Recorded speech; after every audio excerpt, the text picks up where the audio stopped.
Okay, we'll get started. So welcome everyone. Thank you so much for joining our fireside chat today, where we're going to talk about team-based care to improving hypertension control.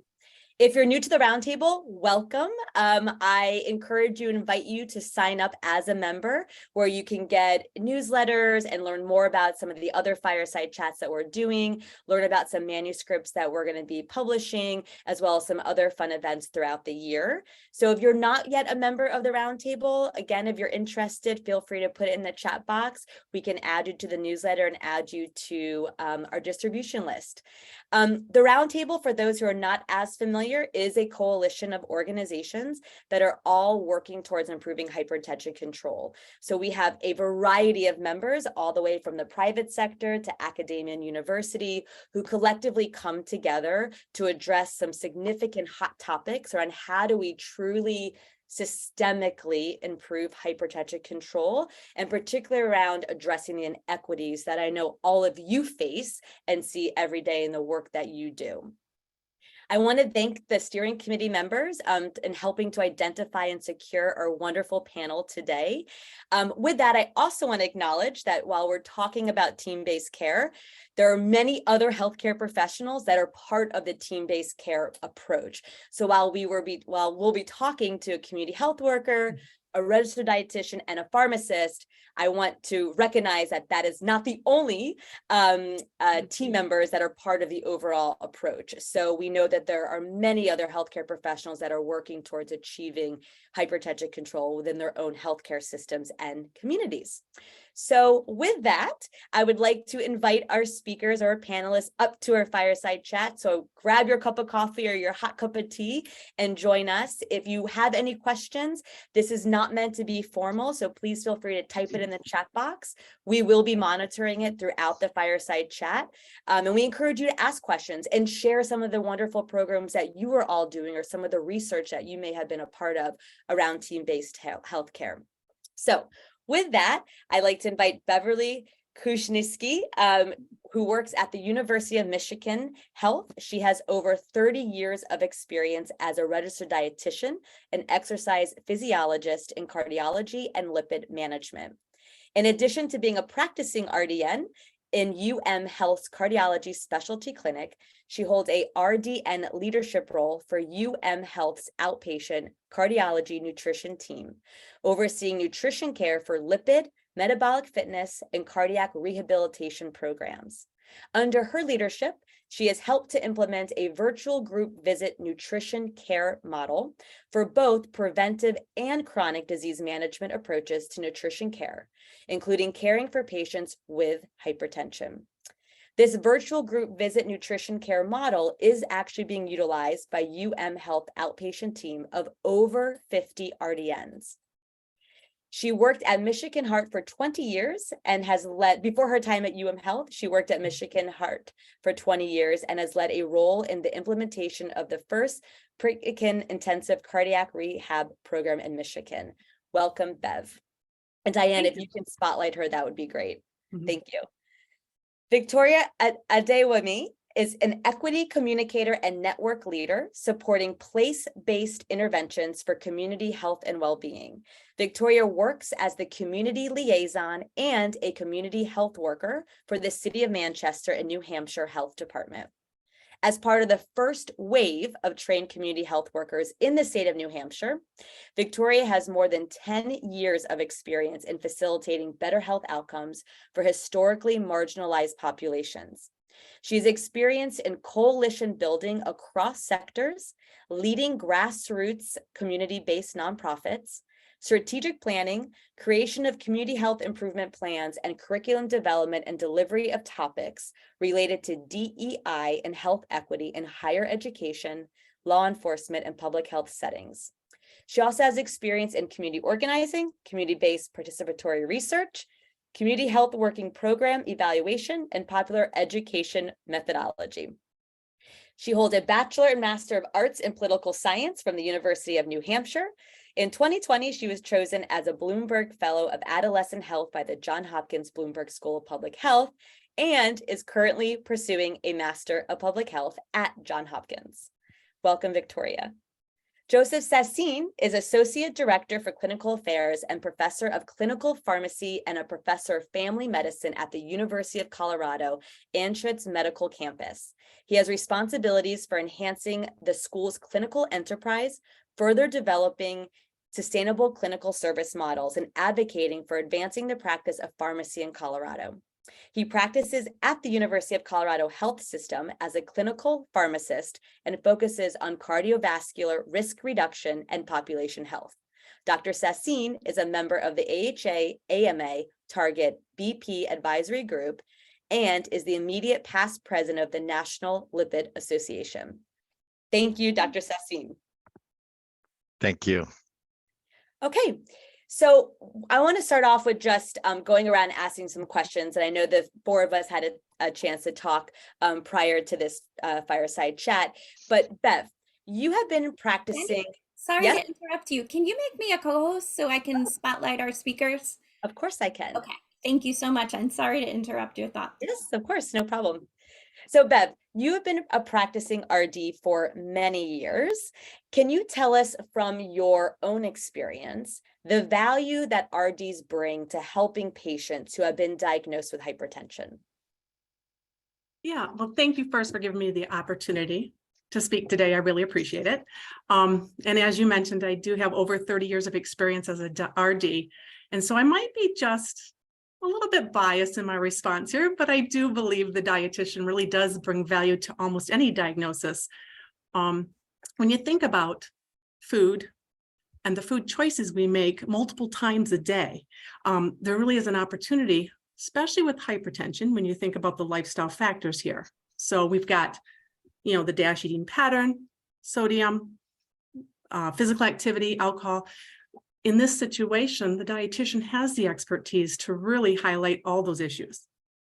I think another aspect that really fits well for the dietitian is we often get longer visit times. So our 30 or 60-minute visit times give us a huge opportunity to really get to know the patient, uniquely understand their challenges. Those challenges might be family dynamics. We're seeing a lot of multiple diagnoses. I think also just getting to the point of, are they ready for change? So the dietitian really can have get a good sense on that and then work with the patient, empowering and motivating them to make those lifestyle changes. I'd add one more thing to this if I could, and that's just across the board I have seen that often the dietitian is that connector. So because we've built a rapport with the patients, we often can be that connector that says, I think a social work connector, a care navigator connector can really have impact, and we put those referrals in too. So lots of opportunity for value here. And do you work closely with the physicians? How does that work? Do they see the patient and the physician refers them to you? And then when you have that first initial point of contact, what is typically their reaction or their perspective of how an RD can help with their new diagnosis or their diagnosis in general? Yeah, so from the provider standpoint, so I'm in cardiology care, and we've always had a model, when I say always, since I've been at Michigan Medicine, where the referral to hypertension clinic involves a referral to the dietitian and the provider. Now, this was before we changed our care model and transitioned into this group virtual visit, which I'm sure we'll talk about as we go further into our talk here. The providers are extremely happy with the results that they get from, the impact we can make with the patients, the feedback they get from patients. We get a ton of referrals for hypertension in both specialty care and from the primary care providers as well. That's great. Thank you. Yeah. Joe, so you have seen the role of the pharmacist evolve tremendously over the years. What excited you the most about this evolution, particularly when it comes to utilizing pharmacists to improve hypertension control? Excellent question. And thank you for inviting me to represent pharmacy or pharmacists and their role in treating hypertension and managing hypertension. I think what excites me the most is, I think if you just look at the landscape of how pharmacists have evolved. I became a pharmacist in the early 90s.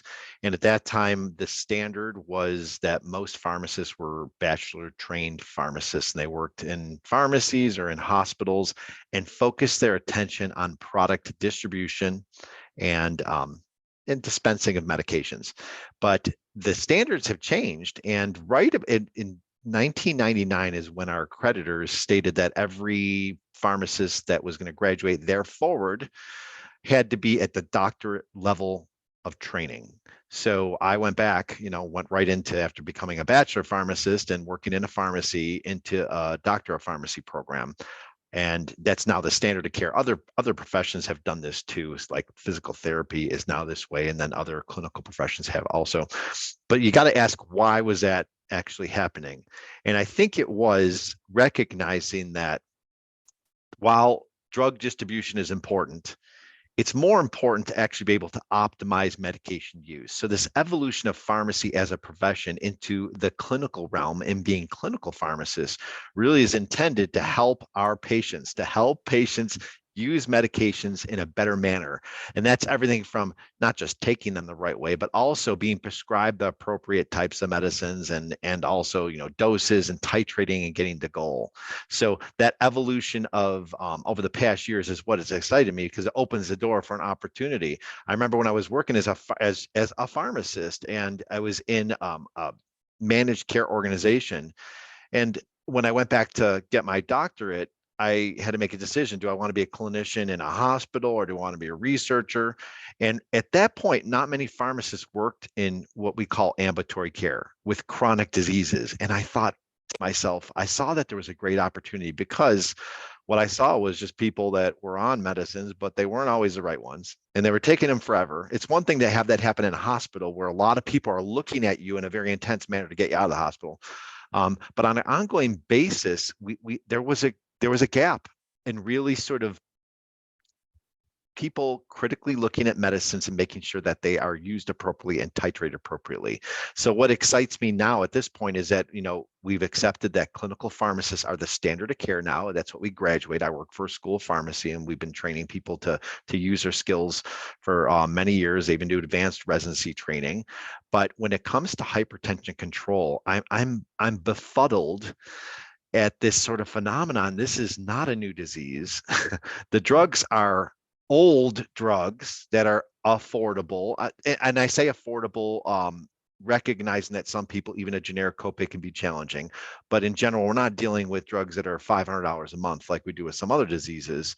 And we have fixed dose. We have all these tools in our treasure chest. We have like fixed dose combination products of 2 and sometimes 3 drugs that are available generically, but we're still falling short. So what excites me is that pharmacists with our advanced training and even further training, and also with state regulations opening up, most states, Colorado is one of them, where pharmacists can prescribe under protocol. We call them collaborative practice agreements or collaborative drug therapy management protocols, depending on which state you're in. But we can, as clinical pharmacists, when we team up with a provider group, manage their patients and titrate therapy. And hypertension is one that you need, I don't want to say hand holding, but you need support. You need clinician support to encourage for a lot of things, like as Bev mentioned about lifestyle modification is really, really important as a cornerstone. But with drug therapy, patients need encouragement. They need to be instructed on how to use their home blood pressure monitors. So I'm encouraged with how our professions evolved, the opportunity of a disease that's very common with a lot of treatment options and actually many different ways to actually skin a cat, think of it that way, and that our state regulations are allowing us to do this. So that's what I think actually is really exciting to me, and hopefully we can close this gap. Yeah, thank you. Do you find that when you are working with patients that they're open to working with you, or is there this little, resistance because it's happening outside of their cardiologist, their PCP? Like, how do you kind of build that relationship with a patient when they come in? That definitely is a barrier at times, because if you're cold call, we do a lot of variety of different things. We engage with patients based on warm handoffs, meaning that, when we're in clinic, the provider may introduce us to the patient and have us, establish a face-to-face connection. And then we carry that forward either virtually with a video visit or with a telephonic visit, or sometimes we bring them back in. So the warm handoffs make it easy, but sometimes we do have some cold calls where we're reaching out on behalf of our prescribers. And sometimes patients are a little bit, they're less caught off guard now in our system, because we do, and I guess I'm spoiled by working at the University of Colorado Health System, where we have pharmacists doing this for diabetes and for hypertension, hypercholesterolemia, and even osteoporosis, that a lot of our patients know that when they're coming to an academic medical center, even though we're in the community, that they're used to other people being involved. But I will tell you, sometimes it is a little bit of an introduction and an awkward moment of like, I'm a pharmacist. I don't work in a pharmacy. I'm not dispensing your medicines. I'm not selling you anything. Sometimes they think we're drug reps, but we have to say we work with your doctors, your providers, whether it's nurse practitioner, PA, or a physician, and we are here to help titrate and optimize your medicines. Great, thank you. And I know I see some questions coming in, but I'm going to get to Victoria and then we can answer that question before I have some others. But Victoria, as I mentioned, you have over 10 years experience working with historically marginalized populations. What has been the most rewarding aspect of your work when it comes to hypertension control with community members you work with? And what has been your biggest aha moments? Yeah, those are incredible questions, Jenny. Thank you so much for asking, and just thank you so much for having me. It's such a pleasure to be here with all of you and really speak to the incredible impact that I think community health workers are having in various localities across lots of different health concerns and in communities where people are really experiencing some really challenging things regarding just taking care of themselves. And so when I think about rewarding aspects of my work, there are too many to mention, frankly, but I'll just say I always think about the community health worker profession being one where we don't necessarily empower folks, right? But that we're helping create conditions for individuals to empower themselves. And I love seeing that happen, those light bulb moments happen when I'm working with clients or patients. I'm in a local health department setting. I have many colleagues that are working in FQHCs or in other more clinical spots. And what I really see happening is that oftentimes patients or clients might know kind of in a little bit more of a vague context. They know they need to eat better. They know that they need to exercise. They know that there are certain things that they need to do to really support them on their hypertension journey, but they don't necessarily know how. And so helping to build some of those understandings for clients and patients and really be that cheerleader. The other thing I really think about for the community health worker profession is because we are bilingual in many instances, bicultural individuals who are from the communities where people are and really have a more proximate relationship with a lot of the community members because we are them, they are us, that when you have someone who looks like you, who speaks your language, reflecting back to you some of the best practices you're hearing from your medical team, I think there's a different level of awareness and belief in yourself that I can do this, right? There's a person who looks like me that's encouraging me to take certain actions, and if they believe I can do it, then maybe I can. And that for me has been just such a really affirming part of my own work in seeing folks really come to that place of I really think that I can do this. The other thing that I think about in those aha moments, the wins, the things that really make me excited and energized to continue to do this work, is that oftentimes we think about, and this is not solely specific to community health workers, I'm sure there's so many in our audience that also think about this in their own daily work and practice, is the idea of the structural barriers that are also making it harder for folks to be able to take the actions that we're recommending as part of a health team. And so in those two examples, they know they need to eat better, but they live in a food desert, or there are transportation issues, access issues that don't allow them to get to the grocery store, or affordability issues. They know that smoking cessation is something that their provider is recommending, but it's not, they don't have insurance, or they have insurance, but it's not covered. And the role of a community health worker in all of those places, I think, is to really help navigate and support and really understand in ways that are doing some system change for folks to really be able to start accessing the different points where we're saying, as a health team, we want to come alongside you, we want to support you. And we also recognize that within the work that you're doing, or within the environments that you're living in, that might be easier said than done. And so how do we really do some of that really specific and nuanced work to help folks say yes and really take on all of the recommendations that we're making.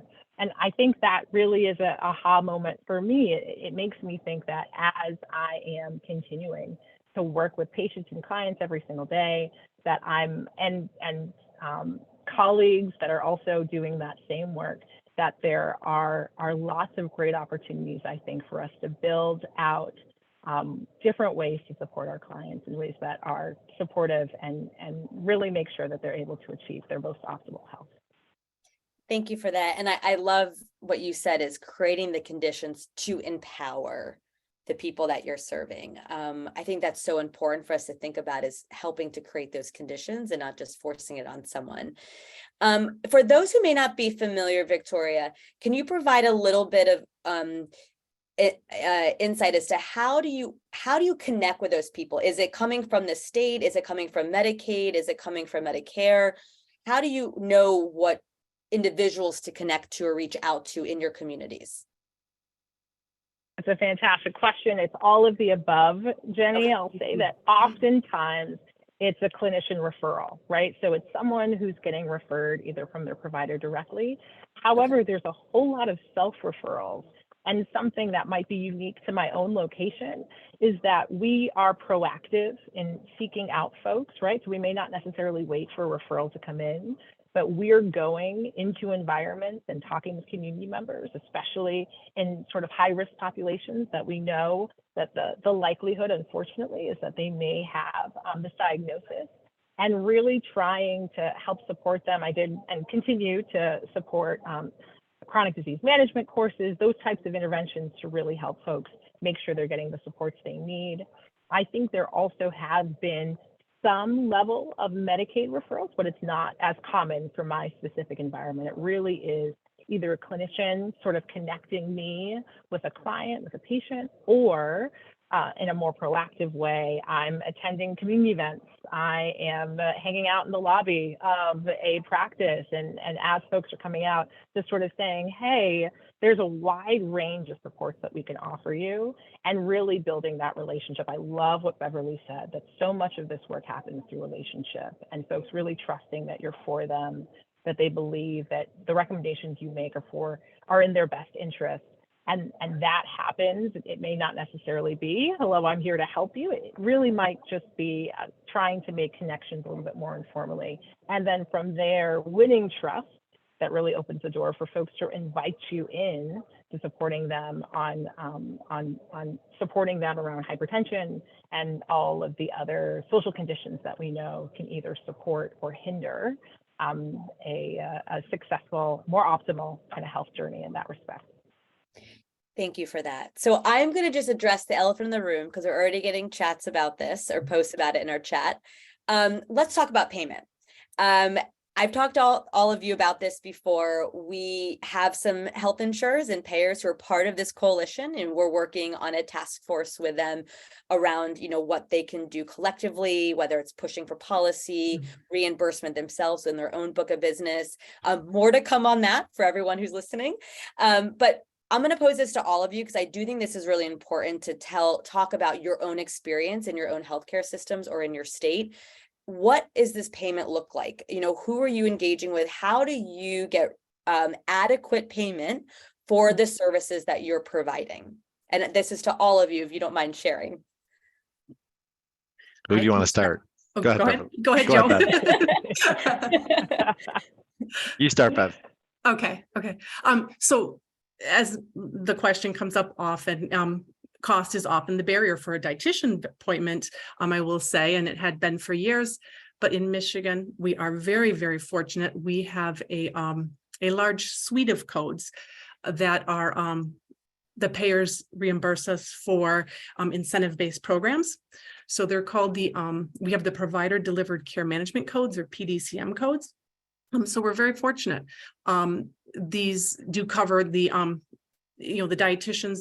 About 95% of our patients are not getting billed for services. So it really opens up this avenue for us to see them numerous times infrequently. So a lot of benefit there. I would say, just addressing that, if you're not in the state of Michigan and you do not have the exact codes we have, though, I believe there are a group of codes, or I've heard there are care coordination codes, maybe not as extensive as ours, but something to investigate to see if this model might work for you as well. It's been our biggest leap towards really making impact and getting to see these patients regularly. So. All right. Well, I guess I can chime in. Yep, I see a lot of the questions in the chat. So there is some good advances and there's some continued frustrations with how to fund a clinical pharmacist. Here's the reality. We can either, and I can tell you what we've done at the University of Colorado. We started off being in the space of providing direct patient care for these chronic diseases by being, we didn't start by billing for our services. We started by being funded under value-based programs. So we're a large integrated health system. We have value-based contracts with a lot of our large insurers, where if we provide better care, we get better reimbursement. We've been a part of the CPC Plus program. We're now part of the Primary Care First program, which does give organizations, if you meet certain thresholds, and if you meet thresholds better than others, you get more reimbursement. We get money for ancillary services or wraparound services that are hard to fund. And that includes clinical pharmacy services, because the traditional model of how pharmacists were funded were through product reimbursements, right? If you're a clinical pharmacist, you're not dealing with product. You're not dealing with it directly in a pharmacy. So we started by getting our pharmacists in primary care funded by their salaries being paid for, their clinical time being paid for through our Office of Value-Based Performance, which is within our billing entity on campus. And those are directly monies from our value-based programs. So that's one way, finding those value-based programs and using the money to pay for the salary. The other way is to bill for services in a more traditional fee-for-service manner, and that is challenging. It is possible to do incident to billing, but you cannot do incident to billing in hospital-owned clinics. And nearly all of our clinics that I work at, the clinics that are people and that I help fund at the University of Colorado, were mostly in hospital clinics, so it doesn't allow incident to billing. So what else is possible?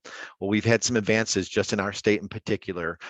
To be reimbursed for fee-for-service payments, you need to have two things really fall into place. One, you need to be recognized as providers within your state. And some states do recognize clinical pharmacists as providers.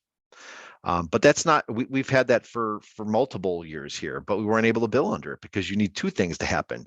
You need your insurance companies to, on record, in your contracts, recognize that a pharmacist, a clinical pharmacist for clinical activity, is a billable provider. If you don't have both of those, you're not going to get any money unless you're looking at incident to, which is non-hospital clinics.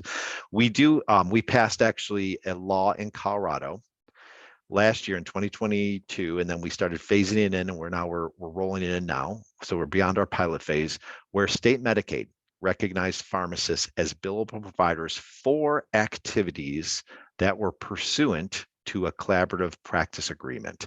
So if you were one of those pharmacists, we have a clinical pharmacy protocol which allows us to which is initiate, modify, change therapy, order labs, monitor patients for hypertension, dyslipidemia, diabetes, and osteoporosis, and we're adding a few other ones. So if we're doing an activity for that, one of those four, under this collaborative protocol for one of our Medicaid recipients, we can bill. We can bill at the same rate as a physician provider.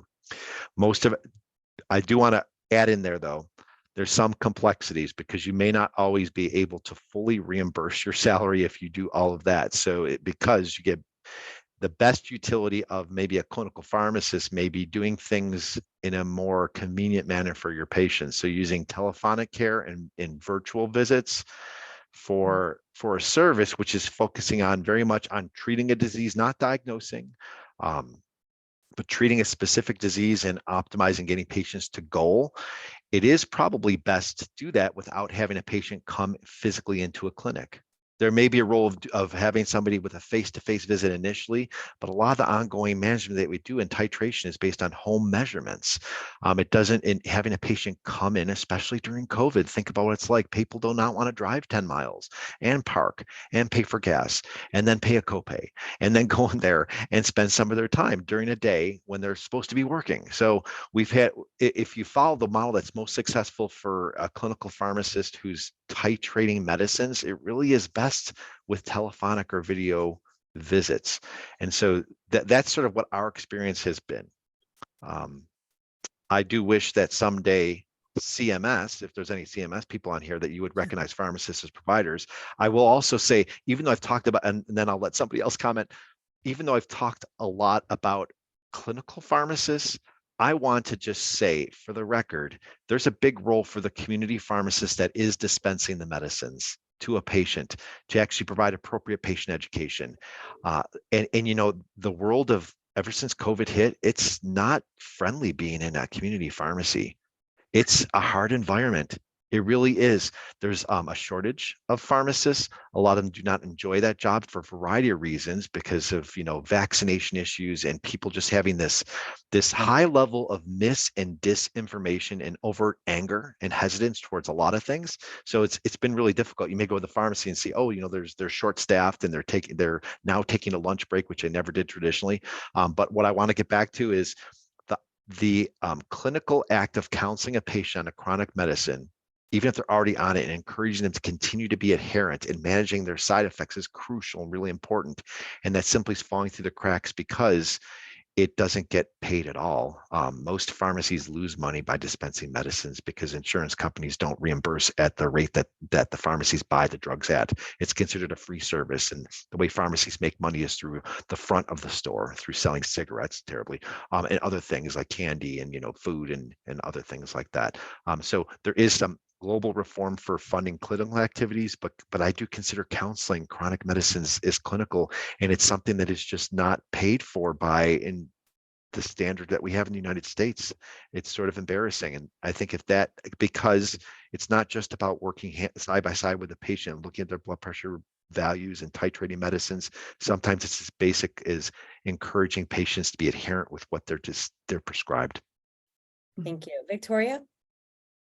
Yeah, no, those are incredible comments, Joseph. And I'm especially thinking about the idea that you're presenting, that there's so much value in things that are not being reimbursed, right? That there is a one-on-one connection that a physician or a pharmacist or someone is having with a patient, and that is not really being lifted up as worthy of paying for. And I think that unfortunately has been the truth for community health workers since the inception, really the pioneering of community health workers, both globally and in the US context. In the US context, there's over 60 years of evidence about the efficacy of this intervention, of the CHW model. And I have a dear colleague that said if we were a drug, we would have gotten FDA approval years and years and years ago. But there's still this idea of community health workers as kind of this pilot. It's very, you know, it's not, there isn't a tactile relationship I think the medical and the public health community have with this workforce. And because of that, there is no widespread Medicaid reimbursement option for community health workers. Prevailingly across the country, most community health workers are supported by short-term grant funds.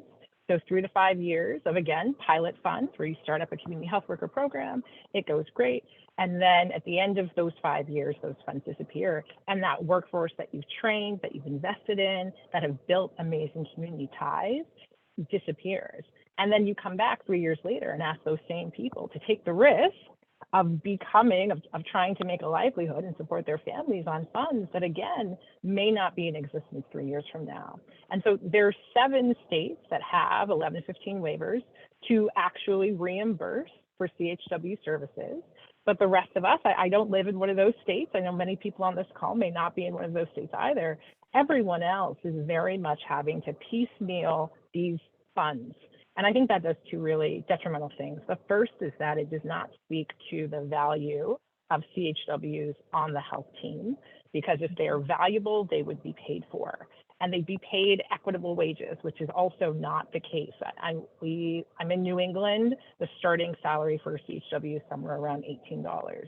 And so if you can make more at Target, you will, right? There's not a lot of incentive for folks who have incredible community ties, incredible knowledge, traditional knowledge that is as valuable, in my opinion, as some of the academic knowledge that we sometimes lift up. There's no incentive for those folks to stay invested and engaged in this workforce.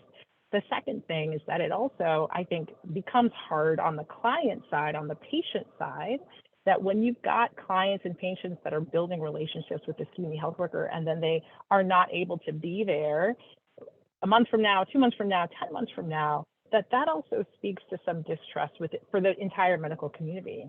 That if you as a client or a patient are having really supportive care or really great care navigation with a community health worker, and that person then disappears, I think that also creates some really hard spots for patients as they're feeling like their care is not being adequately supported because the individual that was helping them navigate is also gone. And so this is the larger issue, and there's licensure concerns.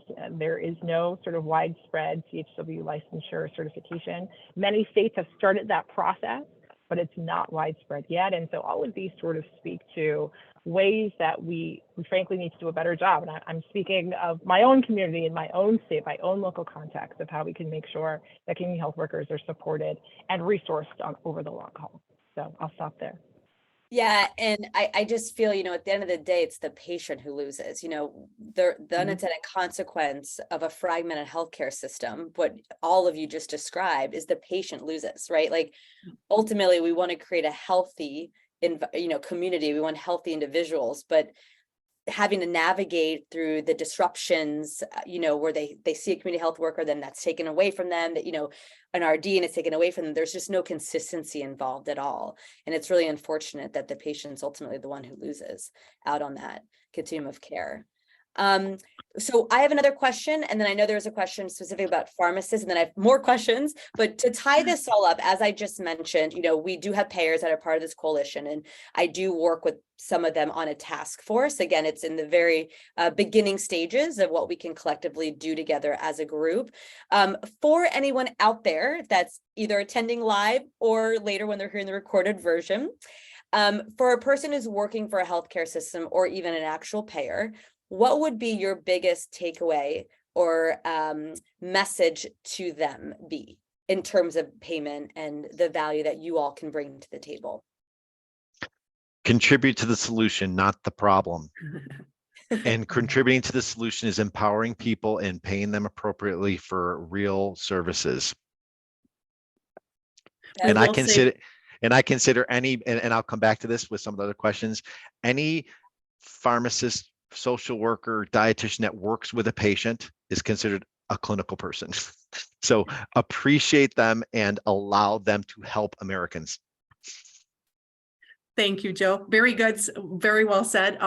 Yeah, we do make a difference in the long run, and we'll save money overall. So please look at us as a provider that should be included in the care service. Yes.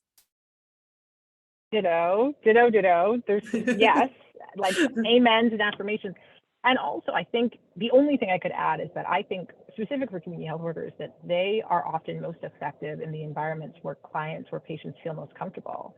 And Joe touched on this, that oftentimes is in the client's home, in the patient's home.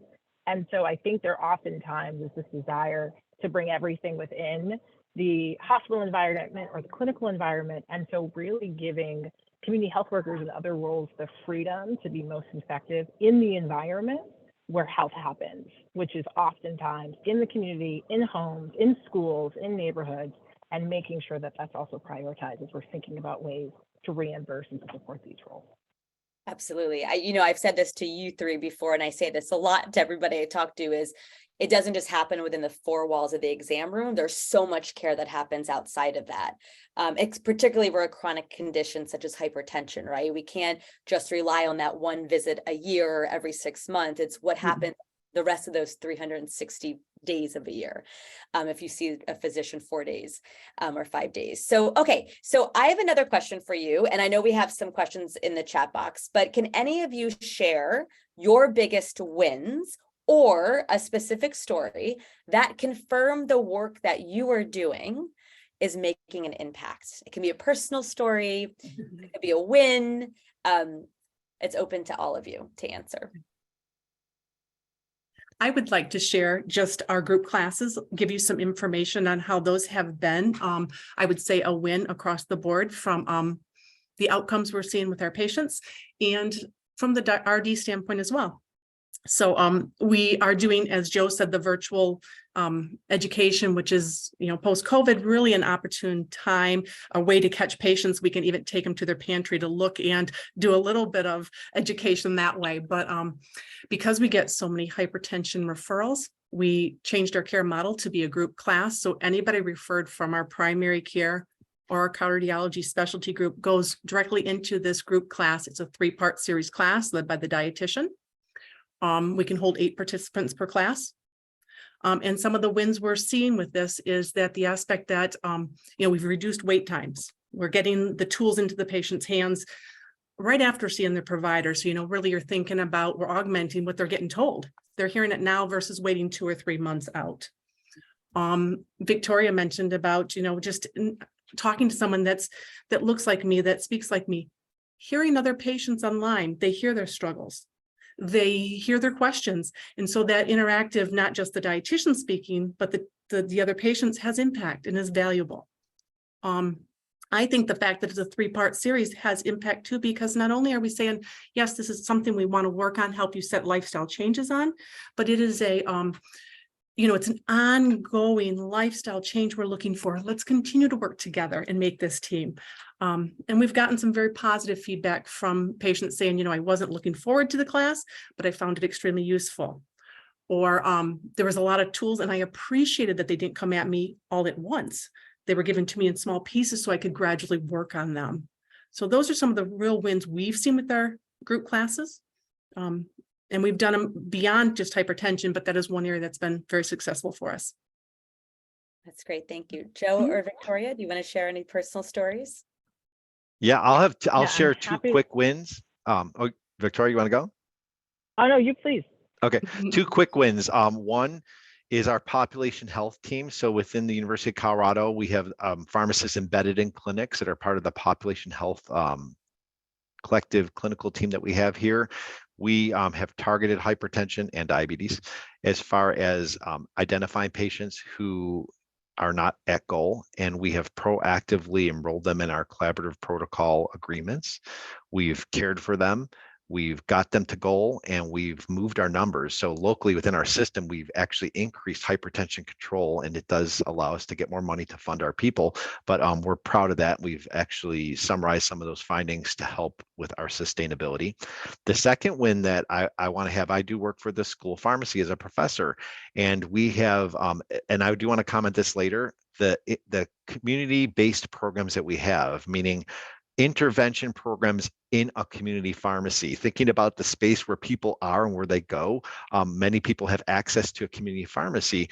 So there are some wonderful intervention programs where we help train, and we have students that populate some of these community-based clinics, community pharmacy-based clinics or services where we're working with patients side by side to treat some of their chronic diseases. You can do it. You don't have to be embedded in a clinic setting to actually, as a pharmacist, do some of these things.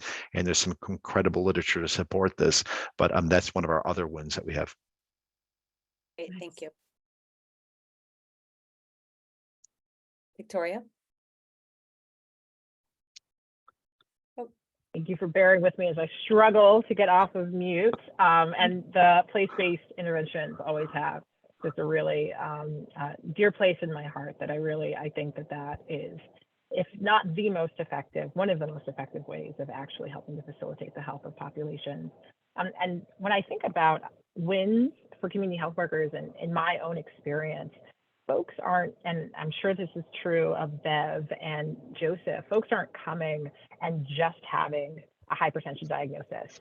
They also are behind on their rent. They also are having some food access issues.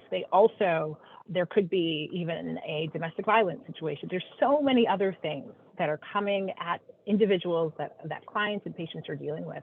And it literally feels like their diagnosis is the last thing on their list. If they have a young person with an IEP and they're having some financial challenges and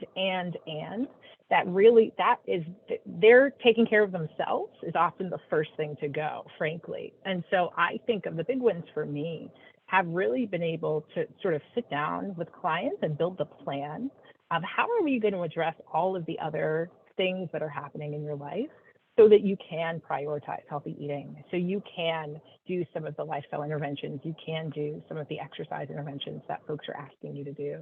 And that for me has been really powerful because oftentimes I think that, and we've done it for ourselves, that it can feel just overwhelming, just navigating all of the different things that happen to us throughout the day or the week. And one of the valuable pieces of a community health worker is really, again, that champion, that cheerleader, that person who is really sitting down and starting to build solutions in a holistic way. And so there for hypertension, absolutely, that might be the reason for the referral, but also I'm able to connect you with other social service providers in the community to support some of the other things. And I might be able to help you navigate some of the things that are happening for your young person at school.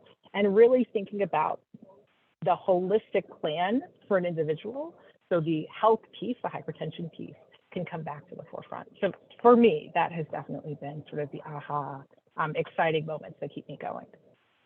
I love that. Thank you.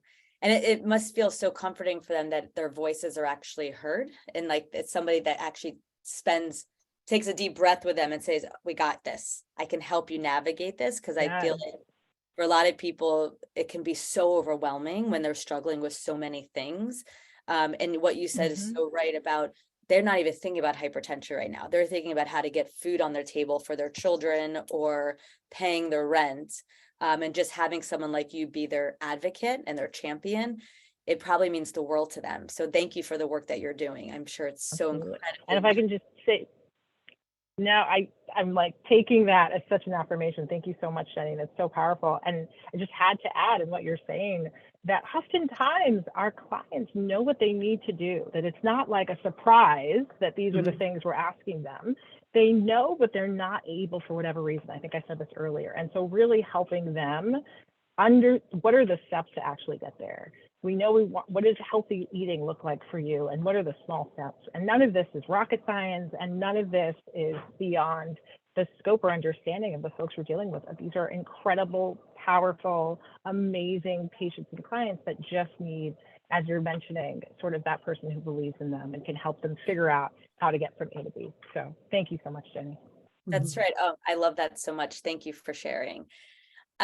So in public health, I'm sure you're all very familiar with this. We talk a lot about trying to improve hypertension control rates to 80% by 2025, which is 2 years away.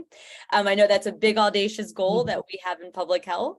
But from your all individual perspectives, why do you think team-based care, this approach that you're all part of, will help us reach that goal? And from your perspective, who are the partners and collaborators that need to be at this table to continue these conversations, to push policy forward and really implement these system level approaches? That's a hard one to start off initially, because there's a lot of good in that. I think, I think we are our own worst enemies at times, we being the collective healthcare professionals, because, and I'm looking at some comments, one from Jane here about what's going on in Alaska and trying to do things. This problem of hypertension was laid out by the Surgeon General, that it is a problem that we don't have people controlled. And what's also called on there is not just incorporating pharmacists, but incorporating other team members. So this is not just one profession's problem. So turf wars of providers not wanting to collaborate with pharmacists, but with PAs and nurse practitioners. If you want to do that, you're never going to change a thing, because there simply is not enough people in primary care to do the job. So we not only does team-based care, which includes somebody who's a lifestyle expert, like a dietitian, somebody who is a social work expert to help people with access to all these things that are challenging and provide barriers, somebody who's a medication expert, somebody who's appropriate with diagnosing. Those are all things that it's really hard to get one person. I'm sick of hearing that a provider can do everything. They simply cannot. And if they can, then we wouldn't have a problem, right? We'd have 100% control rates, but that's not the world we live in. So and I think we train medical students to work interprofessionally. We need to start walking the walk like we're talking the talk. It's just I get frustrated. I'm getting old and I'm going to retire in the next 10 years or so. This better get fixed soon, because we say it all the time. We talk about this and it doesn't change because of turf wars. We've talked about funding barriers. We have pharmacists are all over the place, even though in community pharmacy it is hard, but there's great intervention programs that are out there already. Pharmacists in the community, like they're giving vaccines, could be controlling certain chronic diseases. We just need to have a little bit more trust and a little bit more team spirit. And who needs to be at the table are the people who are representing those teams, and also the people that make the healthcare decisions from an administrative perspective, the payers. Sorry, I'll get off my soapbox now. I would agree, Joe, that the turf wars with those warm handoffs you talked about makes such a big difference, because it does just support the aspect that we can all be a part of this and make that all-encompassing difference. So I really think when we get that warm handoff, I have found a win that I actually get med students who will shadow us at U of M, and it's a big win, I think, across the board, because as they get into their practice, they see the benefit of the other services and what they can provide. I would like to add one more thing, at least from the RD standpoint, I'd like to see added to come to the table, would be the food manufacturers and restaurants. It's very challenging when you talk about, we want to change your taste. We want to modify sodium restrictions if on a regular basis patients or people are getting, that high sodium load, and it's hard to retrain. So I would like to see that brought to the table as well. I love that, Bev. And I have to be honest, we don't have anybody representing a food manufacturer as part of the roundtable. So that is my marching order. So thank you.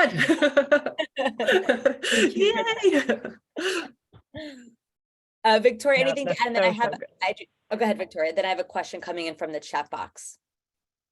All right, I'll be very quick. I keep thinking, and I'm a community organizer by training, and so any opportunity to engage community members in policies and initiatives that are going to most impact them, that is immediately where my mind goes. I know for these conversations that we're really thinking at sort of like legislative levels, right? How do we make policies at levels that are really going to make it easier for folks like us to be able to support clients and patients?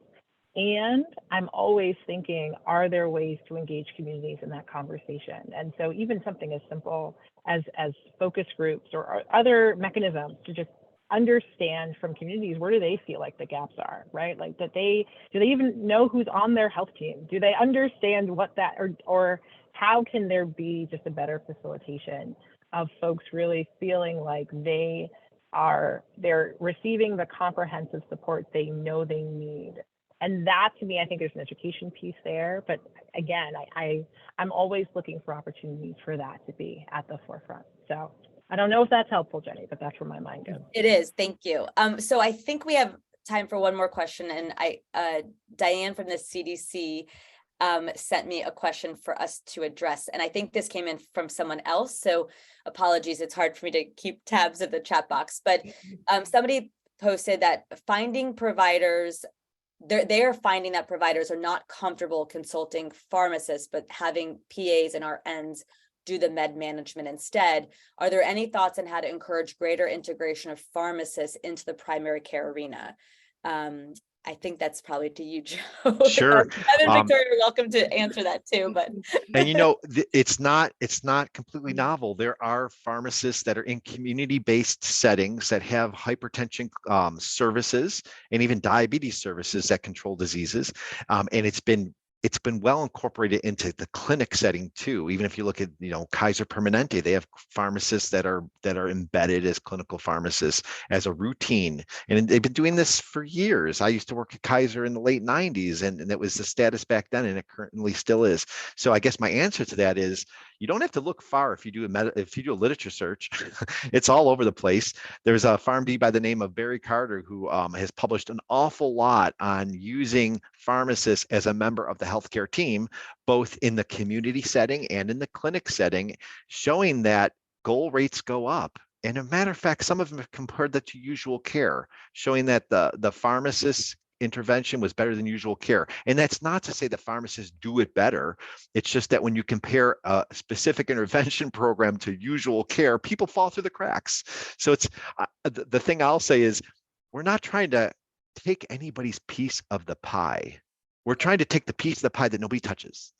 And it's a big piece, a big pie.